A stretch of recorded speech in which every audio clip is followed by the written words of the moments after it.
Tak, dobrý den, zdravíme všechny a dneska mám ve svém podcastu jako hosta Renču Vaňkovou, která dělá vlastně kraniosakrální terapii.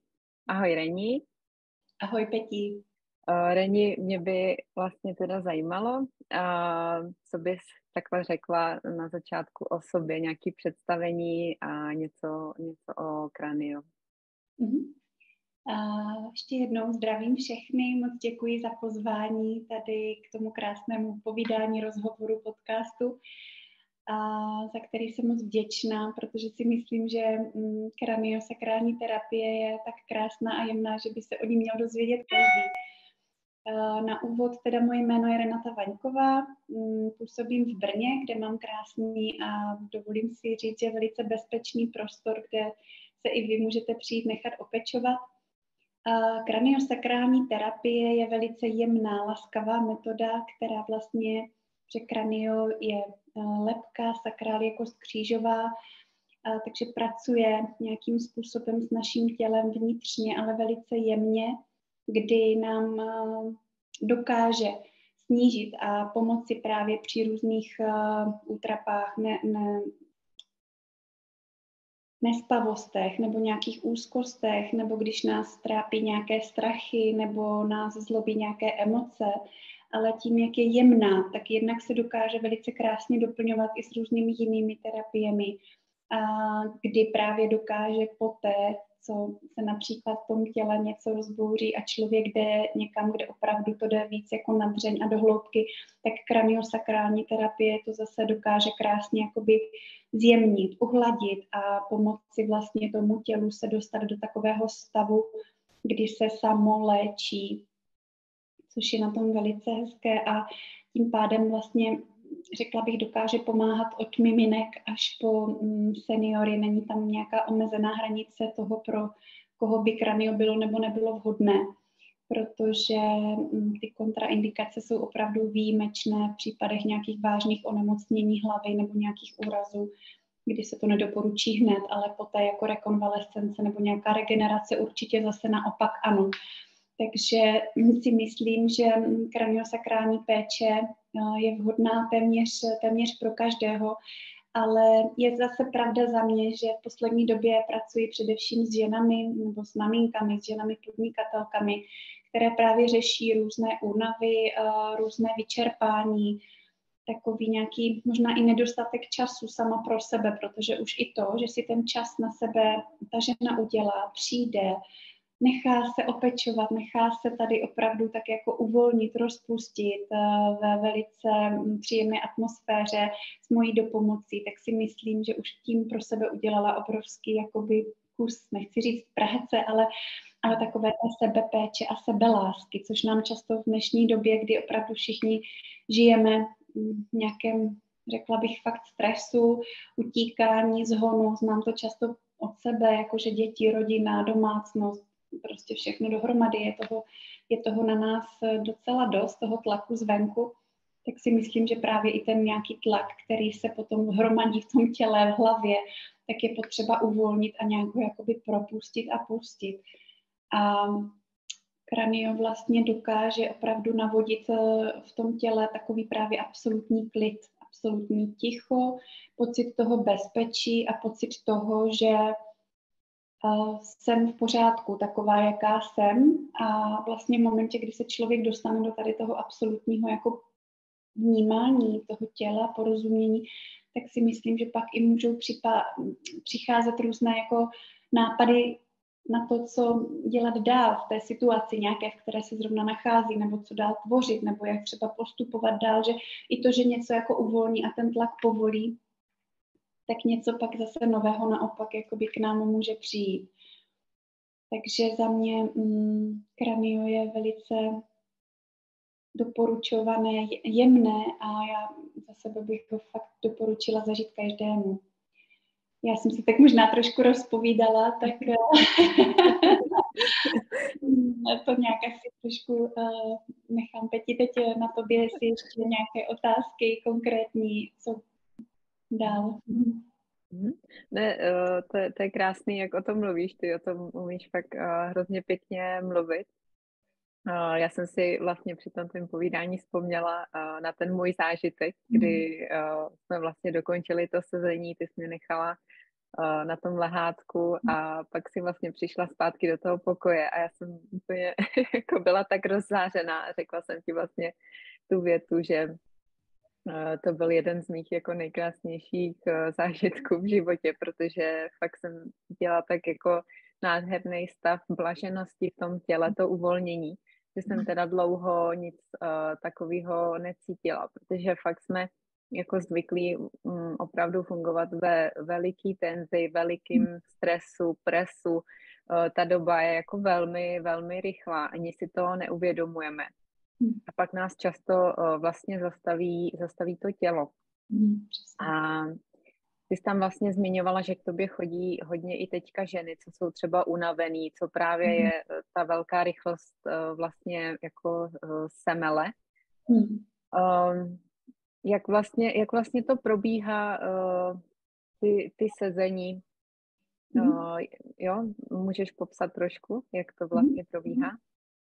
Ano, tak na začátku je vždycky taková úvodní jakoby konzultace nebo říkám povídací jakoby půlhodinka, ale ono už i to je často součástí té terapie, protože většinou to, že stává se a často se stává, že člověk přijde s něčím, má třeba i nějaký jakoby záměr, který se může i v průběhu toho povídání změnit, protože vlastně se přijde nebo otevře nějaké třeba úplně jiné téma. Je to úplně taky běžné, že i tohle prostě ženy prožívají na té terapii nebo na tom sezení, kdy ano, prvních nějakých 20-30 minut si tady chvilku povídáme o tom, co zrovna prožívají nebo s čím vlastně přichází, jak se cítí psychicky, jak se cítí to jejich tělo fyzicky.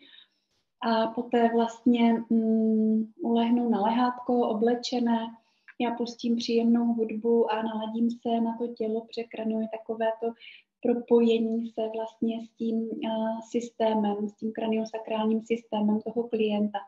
To znamená, že moje ruce přikládám na různé části těla. Je to taková jemná hmatová a doteková metoda, kde jsou jakoby určité body, na které se napojím a vlastně se propojím s tím tělem klienta a cítím takzvaný jakoby rytmus, který v tom těle krom dechu ještě jakoby probíhá. Cítím a vnímám často ty věci i na svém těle a na sobě, nebo přímo i na tom klientovi.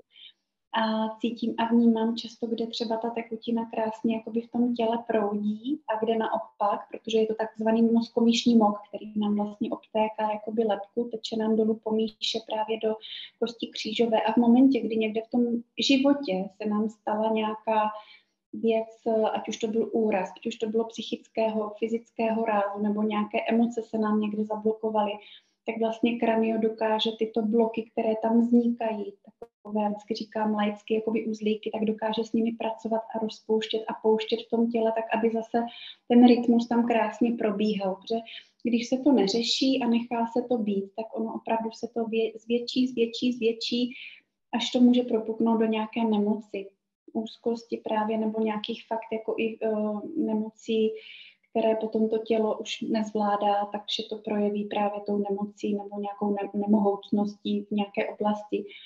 A kranio to dokáže krásně jako postupně rozpouštět a vždycky říkám, že olupuje ty různé částečky a problémy, které tam vznikají. Často to není hned třeba po tom prvním sezení, protože na tom prvním sezení, já vždycky říkám, je to takové seznámení se s tou metodou, když jde opravdu někdo poprvé, seznámení se možná i se mnou, protože je velice důležité a to mi možná potvrdíš, jakoby ten terapeut jako osoba, protože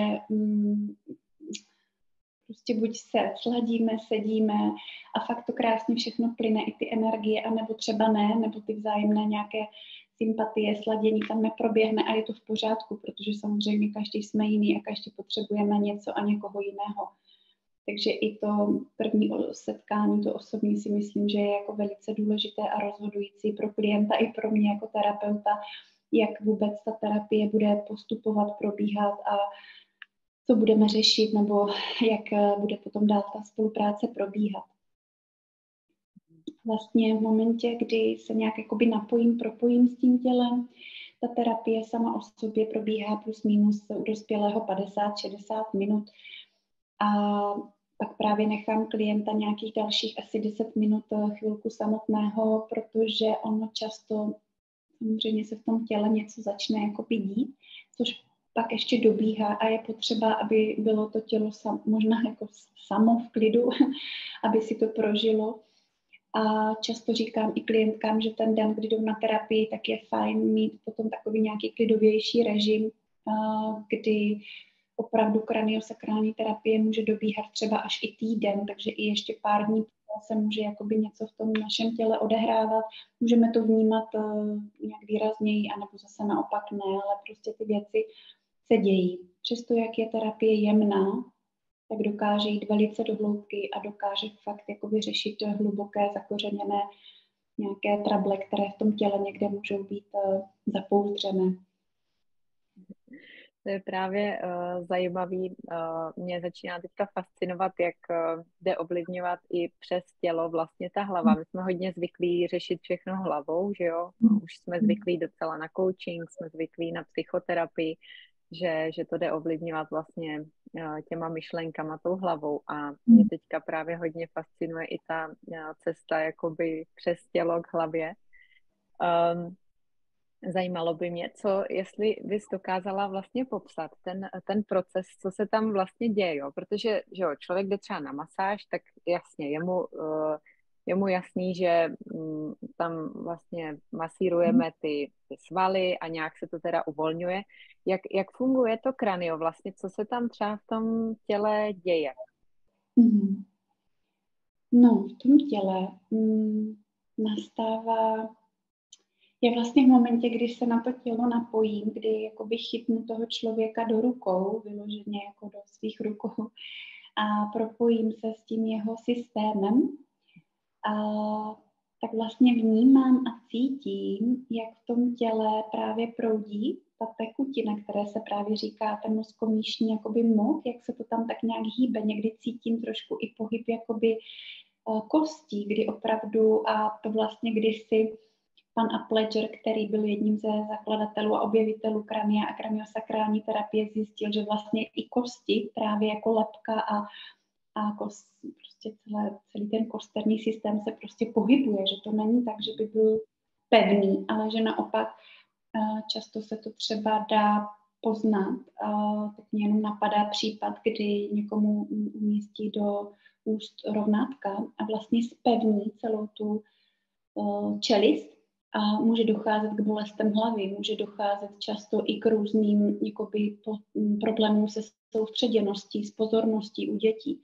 A přišlo se na to, že právě i to je tím, že vlastně ta čelist se přestane hýbat, že vlastně musí v tu chvíli být jako pevná. Takže tam zase třeba se naopak kranio velice doporučuje předtím, než se ta rovnátka nandají, anebo i poté, co je vlastně sundají, případně i jako v průběhu, kdy ten člověk je samozřejmě má na nějaké většinou další období. Ale protože právě tam dochází vlastně k tomu jako zastavení toho pohybu, což není pro to tělo a pro ten organismus přirozené. Takže já vlastně tím, jak se na to tělo jako napojím, tak tyhle různé jako jemné nuance nebo ty jemné pohyby v tom těle dokážu nacítit, navnímat. A často někde právě taky cítím stejně třeba jako ten klient chlad nebo nějakou stagnaci nebo nějaký pohyb nebo naopak něco, že se někde má hýbat a nehýbe se. Takže tím jako jemným dotekem se to krásně jako rozpohybovává v tom těle. A může se stát někdy, že člověka to i jako myšlenkama a vzpomínkama vrátí do nějakých, začnou se třeba dít nějaké jakoby procesy, kdy člověk se fakt jako může vrátit i třeba do nějakého dětského věku nebo do stavu, v kterém se mu právě nějaká příhoda stala, kdy právě došlo k nějaké té blokaci nebo k nějaké té stagnaci. A to samozřejmě je fajn, protože v ten moment, ten proces, vlastně my se do něj vrátíme a to tělo si tím může znovu jako kdyby projít. Je to stejné třeba i u těch miminek, kdy často to miminko, když třeba neprojde porodními cestami a je třeba rozeno císařským řezem, tak ale ono potřebuje zažít to tělíčko takový to, že jako s tím projde, takže znovu vlastně i při té kranioterapii vlastně jde do toho i postavení toho těla, kdy se vlastně fakt to těličko často úplně skroutí do té pozice, kdy vlastně se jako rodilo a přicházelo na svět. Ale to stejné se často může dít i dospělému, že třeba jsem zažila při výcviku případ, kdy kolegyňka se vlastně vrátila do stavu, protože byla z dvojčat a šla vlastně na svět jako první a měla tam obrovský strach, že bratr, který vlastně byl to druhé dvojče, tam zůstane. Že prostě nevyjde správně, rychle, něco. A vlastně tenhle strach a takové nějaké její nebo obavy od toho sourozence tam vlastně přetrvávaly téměř až do 30 let věku, kdy ona pořád vlastně říkala, že celý život pak měla potřebu se o toho bratra starat a pořád jako o něj pečovat nějakým způsobem, protože měla pocit, že vlastně ho tam nechala jako druhého a že se vlastně bála, jestli vůbec jako, jo, takže jsou to často, já mám z toho husí kůži takové věci, které při té terapii můžou vlastně vyjít jako ven a na povrch, projeví se třeba ať už fyzicky na těle, nebo člověk má potřebu to i říct, sdělit, nebo to nějak jako znovu prožít, tyhle věci. A je to v pořádku a je to vlastně to, co právě přes to tělo potřebujeme znovu pustit, prožít a zažít, aby jsme se toho nějakým způsobem třeba zbavili, protože nás to může v některých těch částech života potom dál zbytečně omezovat. A jde s tím krásně pracovat dneska opravdu těch metod a způsobů, kdy s tím tělem jde pracovat a s těmahle věcma nenechávat si to v sobě, tak je spousta. A kranio patří k ním a tím, jak je fakt jemné a šetrné, tak si myslím, že ho jako kdyby zvládne každý, že tam není moc jako omezení nebo obav ze stran toho člověka, ať už se trápí s čímkoliv, tak si myslím, že to kranio zase se vrátím k tomu, s tím může krásně jako pomoci a podpořit ho na té cestě. Takže takhle, no. Já často ještě vnímám třeba i u těch většinou teda u žen, muži to zase dokážou popsat třeba slovy trošku nějak jinak, nebo nepotřebují možná i tolik sdílet a mluvit, ale cítím a vnímám, že se to taky děje, ale že to vlastně jako v člověku jako kdyby rožíná, ty si to zmínila, že se ti to třeba dělo, takové jako kdyby vnitřní nějaké světlo, takový najednou ten jako pocit, že já jsem tím světlem, že já zářím, že já najednou fakt se jako rozzářím, protože se tam fakt něco jako pustí a najednou jako můžu. Tak to jsou asi takové i nejčastější, nebo často mi ženy říkají, že vlastně mají pocit jako podovolené, takové to, že je to takové to vnitřní wellness a já možná i říkám a použiju slovo psychohygiena, kdy my často se o to tělo staráme zvenku, že jo, automaticky si ráno čistíme zuby, češeme vlasy, umýváme se, večer se oplachujeme, prcha a tak, ale zevnitř, vnitřní práci na sobě často zanedbáváme, nebo máme možná pocit, že to není důležité, nebo nevíme třeba jak a kde a začít a co nebo se něčeho možná obáváme. A já opravdu tímhle vyzývám každého, kdo nás teď poslouchá, ať se nezanedbává, ať to fakt jako zkusí, protože si myslím, že ve spoustě věcech mu to dokáže pomoct a ulevit. Zjemnit, zkvalitnit potom vlastně i ten všední den nebo ten život, protože si myslím, že se často jakoby trápíme tam, kde bychom úplně nemuseli. Ty jsi vlastně mluvila i o nějakým tom čase pro sebe, dělat si čas pro sebe. Co bys ještě doporučila ženám vlastně třeba v tom životě dělat, zapojit, aby vlastně byli klidnější, aby necítili se tak uhnaný? Moc bych doporučila a taky jenom o tom zase mluvím z vlastní zkušenosti, udělat si nějaké svoje rituály. Ty jsi tu zmínila, že jsi třeba začala jogu, nebo že si opravdu uděláš ten čas pro sebe a jdeš na terapii, ať už kranio, anebo regresní, jakýkoliv způsob té práce právě se sebou. A to si myslím, že je důležité a já jenom třeba za sebe, když řeknu, tak opravdu ráno vstanu ještě v pyžamu, přesně mám takovou svoji nějakou sestavu ranního nějakého se protažení. Někdy, když mám chvilku, tak si k tomu pustím i nějakou vedenou meditaci. To je taky úplně úžasný způsob toho, jak vlastně tu hlavu a to tělo vůbec, tu mysl nastartovat na nový den, protože vám řeknu, že fakt ten začátek, kdo to zkouší nebo kdo ví a praktikuje tyhle rituály, tak ví, určitě mi dá za pravdu, že ten den je pak úplně o něčem jiném, než když člověk vstane a teď rychle něco někde ve spěchu letí, právě proletí tím dnem, životem, pak je to s nějakým tlakem, křikem, nevím, stresem, ale já vím, a teď úplně slyším slova některých žen, ale já na to nemám čas, protože to ráno něco. Ano, je to o tom určitě zase nějaké té sebedisciplíně. Ráno si třeba dát ten budík o 20 minut dřív a ten čas si prostě pro sebe najít. Toho času máme všichni úplně stejně, ten den má 24 hodin. A je to zase jenom to, čemu dám tu důraznost, důležitost a prioritu. A buď dám fakt sebe, já jsem teď nedávno o tom psala nějaký příspěvek, dám sebe na první místo, a protože já jsem ta důležitá, tak to vůbec není někdo, možná jsem kdysi teď už to neslýchám, ale slýchala, no ale to je sobecký. Ne, není to sobecký. Protože v momentě, kdy nedám sebe na první místo a já se nebudu cítit dobře a prostě tak nějaké rovnováze. Ani to není o tom být každý den v euforii a šťastná, usmívat se, že všechno právě je růžové, ani o tom, že zase celé dny někde budu v nějakém smutku a něčem, ale zkusit se co nejčastěji právě dostávat do nějaké takové té svojí vnitřní rovnováhy a neutrality, kdy fakt jako je mi fajn a vím, co tak nějak jako mám před sebou, za sebou, ale tak ten rituál nám k tomu může hodně pomoci, ten ranní. Většinou fakt vnímám, že to ráno je fajn, ale určitě někdo zase třeba si udělá ten rituál večer, nebo má právě nějakou jemnou jogu, nebo nějakou jemnou meditaci před spánkem. Mně ještě se daří docela si vždycky večer předtím, než usínám, právě vědomit věci, za které jsem třeba ten den ráda nebo vděčná, nebo co mi fakt jako udělalo radost, nebo co třeba mě čeká ten další den a na co se tak nějak člověk může těšit, protože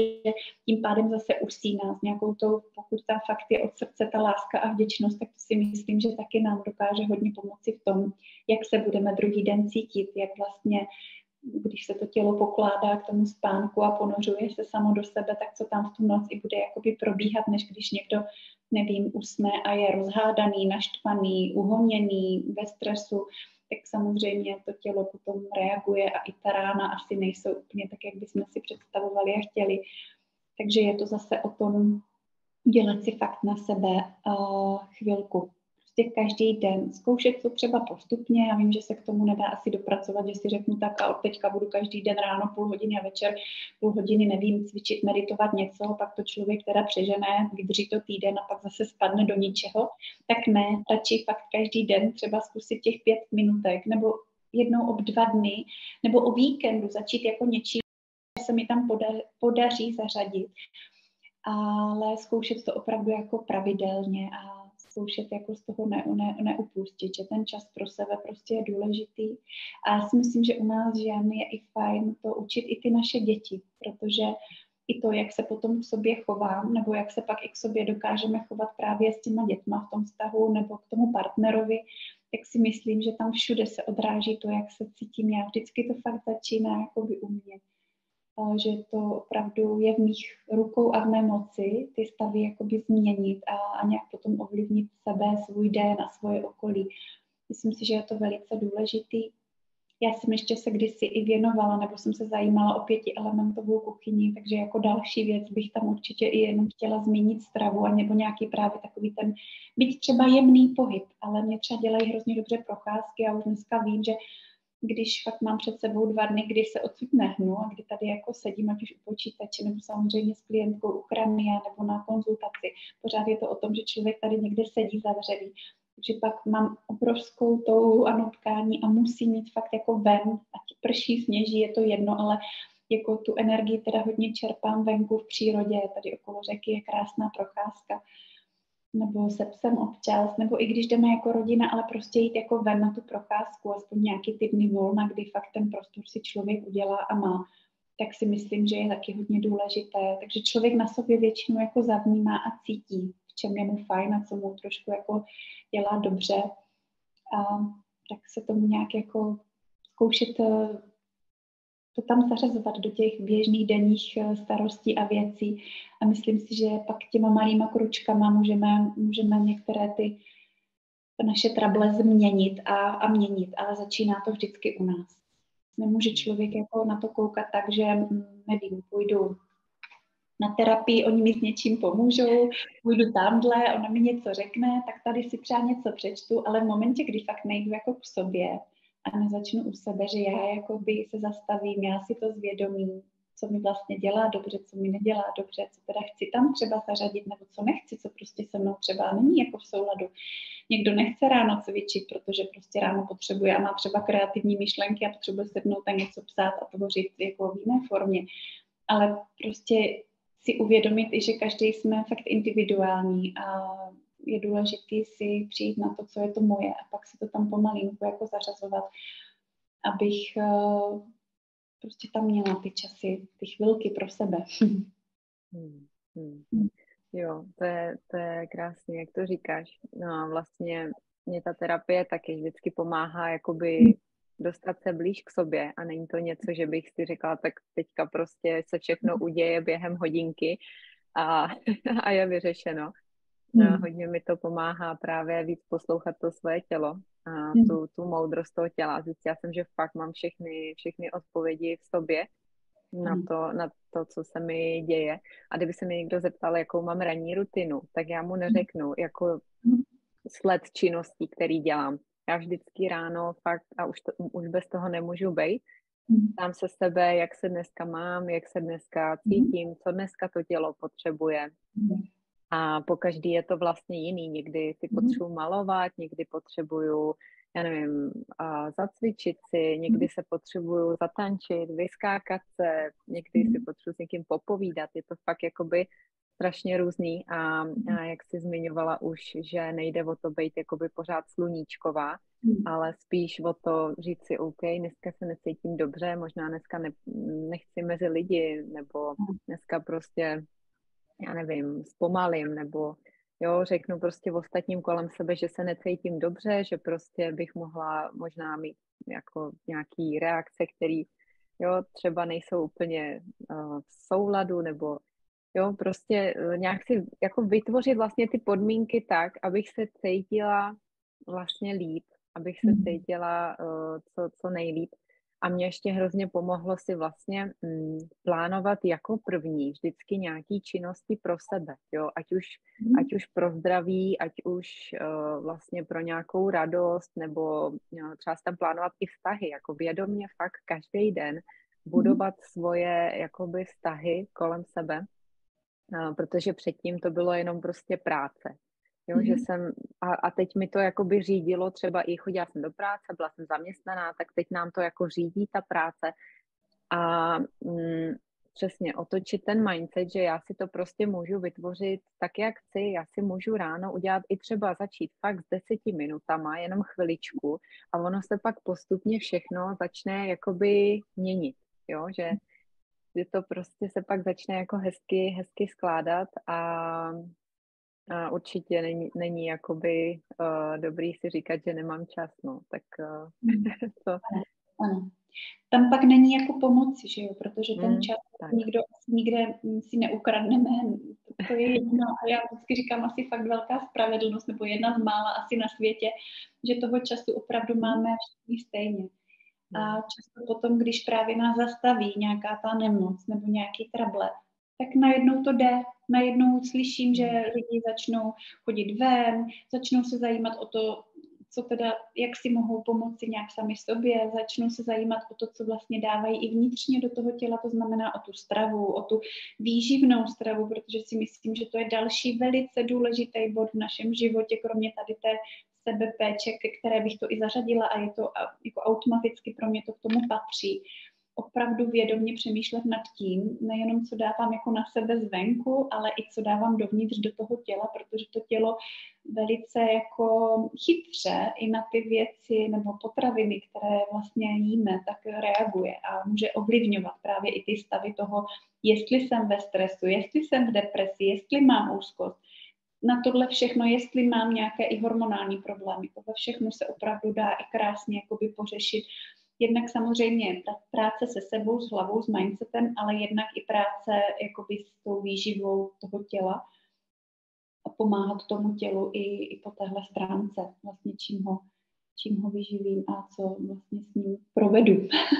Je to opravdu jakoby na nás, no. A nemůžeme jako neustále čekat. Ta doba tady byla nějaká. Já si myslím, že bohužel často to bylo tak, že lidé spolehali na to právě, že někdo zvenku to za ně udělá, někdo zvenku je v něčem jako zachrání a povede. Ale dneska už si myslím, že jsme fakt jako jinde a je to potřeba jako vzít jinak a postavit se k těm věcem jinak, protože si myslím, že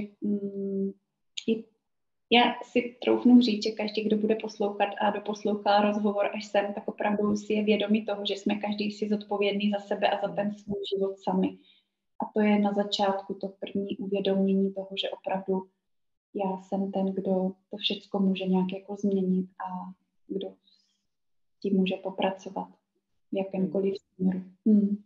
Já si myslím, že tohle je krásný, protože ono, když jsme ochotní vlastně čelit třeba těm i nepříjemným pocitům a takovému tomu přiznání, že hele, asi nedělám všechno jako nejlíp, tak, jak bych mohla, tak my vlastně máme ale i obrovskou moc pak jakoby to měnit co nejlepšímu, řekněme. Jo, že prostě sice tam je takový to, že to může možná ze začátku bolet si přiznat něco takového, ale tím pádem máme fakt moc jako ovlivnit všechno k velmi dobrému pozitivnímu výsledku. Takže to si myslím, že je dobrý si jakoby uvědomit, že to je i do toho jakoby pozitivna, že už pak nejsme uvězněný, já nevím, ať už v práci nebo ve svém životě a máme fakt možnost jako volby. A kdy jindy než teď, jakoby, když já si vezmu, že čem třeba vyrůstali moji rodiče nebo i moji prarodiče, jo, myslím si, mnohem těžší podmínky, než třeba my máme teďka, že my fakt teďka máme jako obrovský i množství informací a všeho a máme tu možnost prostě fakt jet si po svým, můžeme do zahraničí, můžeme jako fakt všechno. Ano, je to tak. Já bych tady v tomhle momentě ještě jenom krátce zmínila, jsem to chtěla říct dřív a nějak na to nepřišlo, že ještě často používám i australské květové esence, což jsou výtažky z australských rostlin, které pracují na energetické a vibrační úrovni a pracují často, pomáhají nám a podporují nás právě při řešení různých těch emocí, které taky právě můžeme mít nebo máme někde v tom těle zapoudřené. A jsou to různé věci typu vztek, typu smutek, typu pláč, typu jako něco lítosti a nějaké i vztahové věci, nebo jsou esence, které už jsou jako namíchané v různých kombinacích, jako je třeba sebeláska, esence Calm and Clear na sklidnění myšlenek, třeba i před spaním, esence Cognis, která nebo teď se přejmenovala na Focus, která nám pomáhá, nebo i dětem v lepším soustředění se, dětem, který třeba ve škole, že jo, byli nějak označený ADHD, nevím, něco mají na to často dneska už i nějaký papír, ale jsou to často věci, kde jednak může pomoct velice hezky a jemně zase kranio a ještě se může doplnit tady těma esencema, které se buď nechají namíchat individuálně každému na míru, a nebo jsou už hotové jakoby kombinace a esence, které se dají pořídit. Nebo jsou pak takové krásné karty květinkové, kdy vlastně intuitivně si člověk může vlastně vybrat a většinou fakt velice krásně to potom tady takhle jenom ukážu, protože jsou fakt moc hezké ty květiny. A často ta květina i vypadá tak jako ten problém, který třeba zrovna řeším. Je tam květina, která se jmenuje Grave Spider a připomíná pavouka a často řeší vlastně takové ty noční můry, strachy u dětí a většinou třeba děti, když ji uvidí, řeknou, ne, tohle určitě ne. A je to přesně tak, kterou potřebují, protože právě mají problém s nějakým strachem. Ty esence nás taky krásně dokáží tady v těchto emočních věcech podpořit. Tak jsem ještě chtěla zmínit. Jo, super. Ty jsem u tebe ještě neskoušela, takže ty bych si chtěla vyzkoušet určitě taky. Ty esence, ty mě zajímají. Takže příště až dojedu, tak to můžeme vyzkoušet. Určitě. Super. Jo, já cítím, že jsme toho docela hodně pokryli. Já bych teda s tebou si povídala klidně celý den, protože těch témat je hrozně moc a je to krásný s tebou to povídání. Ještě něco, co bys chtěla třeba ženám říct, nebo jak bys to chtěla nějak zakončit to dnešní povídání? chtěla bych to zakončit tím, co už jsem tu řekla a co už jsem zmínila, protože si myslím, že to opravdu všechno začíná a končí u nás samotných. Takže aby jsme uměli dávat sebe na první místo a aby jsme uměli si dělat pro sebe čas a vědomě. Prostě vědomě tu sebepéči a sebelásku tam zařazovat do těch běžných denních věcí a činností a myslím si, že to nám v tom každodenním nějakém zhonu a v tom denním režimu může hodně pomoci. Takže tohle bych určitě doporučila každému, nechci říct jenom i každé ženě, ale i každému, klidně i muži, protože i muži na sebe dneska mají jako naloženo a velký tlak a velkou nějakou zodpovědnost ze stran okolí, ať už v tom rodinném nebo pracovním. Takže aby si i oni třeba na sebe dokázali udělat čas a nechali se opečovat. Krásný, super. Děkuji moc, Reni, za dnešní krásný rozhovor. Já doufám, že se bude líbit a budu se těšit někdy u dalšího sezení, rozhovoru nebo čehokoliv. Děkuji. Taky moc děkuji. Přeju krásný den. Hezký den všem.